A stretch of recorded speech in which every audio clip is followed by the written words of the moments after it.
Pak, evaluasi nih kondisi dari sentimen dalam negeri maupun juga global saat ini. Apakah sejumlah indikator ekonomi ini cukup banyak yang menunjukkan pelemahan, dari mulai pelemahan daya beli, kemudian juga kondisi pertumbuhan ekonomi yang tampaknya tidak akan sampai 5% begitu ya menurut beberapa lembaga pemeringkat dunia. Ini cukup berpengaruh nggak sih Pak untuk permintaan kredit?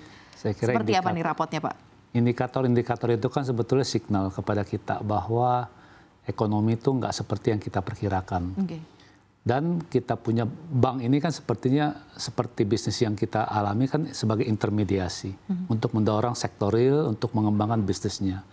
Jadi kalau makronya seperti itu, daya belinya turun, tadi dikatakan ada deflasi juga. Deflasi karena turunnya daya beli, bukan karena kekurangan kelebihan pasokan. Itu memberikan signal bahwa ya ini harus hati-hati juga. Karena ketika kita memberikan kredit kan juga kita harus lihat kemampuan mereka, pasarnya gimana, bisa serap atau enggak, marketnya seperti apa.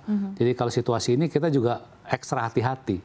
Karena kita nggak mau juga sampai kejadian kita memberikan kemudian bukan karena mereka fail, tapi karena marketnya nggak bisa mengabsorb produk atau jasa yang mereka produksi. Oke, kalau dilihat dari trennya, apakah memang sudah terbaca dari awal tahun, Pak Madi? Artinya adalah ketika kita tahu bahwa mungkin ini agak berat nih untuk penyaluran kredit, untuk kita bisa membuat masyarakat kemudian menerbitkan kredit baru. Sudah terbaca ataukah kemudian adjustment ini muncul karena memang terakhir kondisinya makin sulit? Sebenarnya dari tahun lalu kita juga agak pesimis, tetapi kita berharap tahun 2025 ini jauh lebih baik karena kan internal politik di Indonesia, market di Indonesia basically sudah mulai normal. Ya COVID saya kira udah mulai berlalu, bisnis-bisnis pariwisata udah mulai tumbuh. Kemudian tahun 2025 kita prediksikan sebetulnya cukup tinggi, cukup optimis lah bahwa pertumbuhan kredit bisa sampai malah OJK memperkirakan 11-13%. Sekarang mereka koreksi antara 8 sampai 11 karena melihat situasi ini. Dan 2025 ini kan memang banyak kejadian-kejadian yang di luar ya seperti waktu awal tahun Trump memberikan statement mengenai bea masuk tarif yang sampai sekarang tarifnya sampai sekarang masih simpang siur sehingga akhirnya membuat pelaku industri ini jadi agak ragu-ragu. Ya walaupun ada yang optimis tapi kita juga ragu-ragu apakah betul nanti at the end tarifnya seperti itu.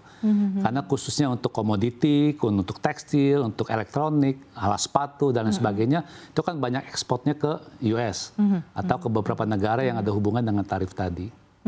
Kalau dilihat dari resiko-resiko nih Pak Madi, kalau kita evaluasi ya, yang dihadapi Bank Mega khususnya di tengah perang dagang juga yang sempat juga memicu pelemahan nilai tukar kita, ini akan seperti apa sih kelanjutannya? Apakah ini akan juga membuat perlambatan ekonomi? Kalau kita lihat level-level terbaru sebenarnya beberapa kali penguatan sebenarnya sudah terjadi di rupiah kita.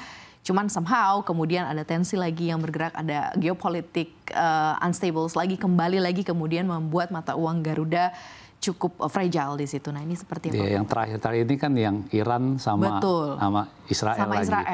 Jadi udah mulai membaik, ada lagi kejadian lagi.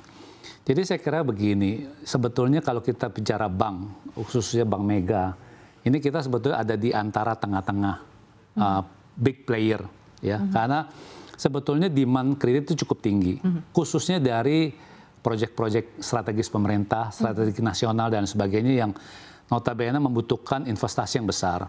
Plus dengan PMA-PMA yang dari asing. Mereka dengan smelter, segala macam nikel, steel, untuk mengembangkan manufacturing di Indonesia. Karena memang mereka nggak ada jalan lain, harus buka di sini. Karena komoditinya ada di sini, bahan bakunya. Tetapi problemnya buat kita, bank-bank swasta ini adalah bank pemerintah juga haus. Mereka juga agresif. Dan mereka punya resources jauh lebih baik daripada kita bank-bank lokal, bank-bank swasta. Nah, jadi akhirnya kita bersaing juga ya dengan mereka. Sometimes kita bisa berkolaborasi, kita ikut mereka punya sindikasi.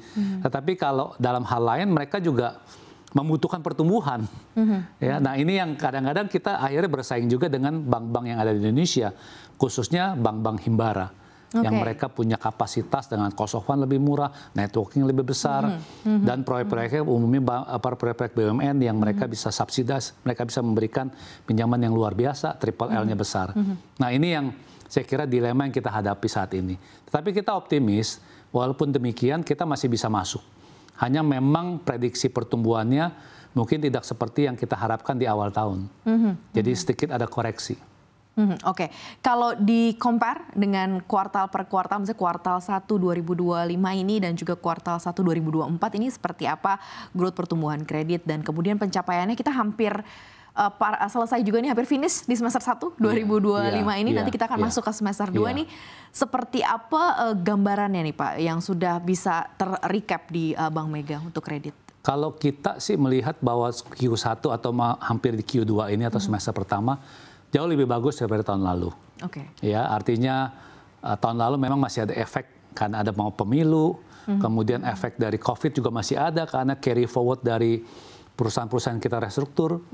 Kemudian tahun 2025 ini kita awali dengan cukup baik, kita cukup banyak memberikan kredit-kredit baru sehingga pertumbuhan kita positif dan kita harapkan ya kita bisa jagalah ini momentum-momentum ini supaya at least kita bisa mendekati dengan RBB atau rencana bisnis bank yang kita submit kepada OJK.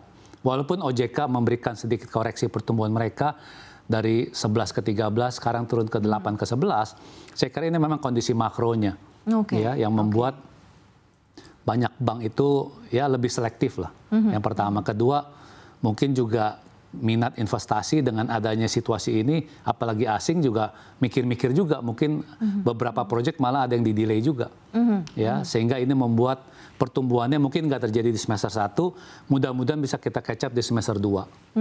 Tapi kalau dilihat dari demand permintaan kredit dari beberapa sektor mungkin yang mendominasi permohonan untuk permintaan kredit ini seperti apa so far sejauh ini? Saya kira permintaan masih cukup tinggi ya. Ya artinya saya masih optimis karena cukup banyak khususnya pembiayaan-pembiayaan untuk yang related dengan hasil alam ya. Kayak kebun, pertambangan, kemudian juga infrastruktur, manufacturing khususnya yang related dengan bahan baku yang ada di Indonesia itu cukup besar. Dan jumlahnya juga lumayan besar-besar, bisa $1 miliar dan sebagainya. Jadi saya kira juga pasti banyak bank yang bisa kontribusi. Ya bukan hanya Himbar, tapi bank swasta kita juga ikut partisipasi dalam beberapa sindikasi untuk membiayai bersama-sama.